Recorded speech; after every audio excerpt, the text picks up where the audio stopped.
ఏదైనా ఏదైనా వైరల్ అయ్యేలా చేయండి అయ్యా. దయచేసి ఈ సాహసం మీరు ట్రై చేయకండి, ఎందుకంటే ఇది నిపుణుల పర్యవేక్షణలో జరిగింది. Hello guys, welcome back to our video. ఈరోజు శ్రీశైలం డ్యామ్ కి ఎక్సెల్ బైక్ వేసుకొని వెళ్తున్నా. మౌంటైన్ డ్యూ భయం వదులు ఓయమ్మా చానా ఎక్సెల్ నడుపుతున్నంత సేపు వచ్చిన వైబు బుల్లెట్ నడుపుతున్నా కూడా రాలేదు. ఎక్సెల్ లో ఉన్న మ్యాజిక్ వేరు. డ్యామ్ కి వెళ్లే రూట్ మొత్తం అసలు ఫుల్ ఎంజాయ్ అన్నమాట.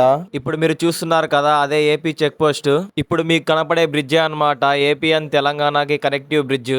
పిల్లర్స్ మీద బ్లాక్ మార్క్ కనపడుతుంది కదా, అంత హైట్ ఉంటాయి అన్నమాట నీళ్లు నార్మల్ డేస్ లో. సమ్మర్ టైం కావడంతో వాటర్ అన్ని తగ్గిపోయాయి. శ్రీశైలం డ్యామ్ హైట్ వచ్చేసి 476 ఫీట్స్ అన్నమాట హైట్, అండ్ లెంత్ వచ్చేసి 1800 ఫీట్స్ అన్నమాట. డ్యామ్ లో వాటర్ ఉన్నప్పుడు అండ్ డ్యామ్ గేట్లు ఎత్తినప్పుడు డ్యామ్ ని చూడాలి, ఎంత బ్యూటిఫుల్ గా ఉంటుందో. మీలో ఎంతమంది ఎక్స్పీరియన్స్ చేశారో కమెంట్ చేయండి, అండ్ వీడియోకి లైక్ చేసి మన ఛానల్ ని సబ్స్క్రైబ్ చేసుకోండి గాయ్స్.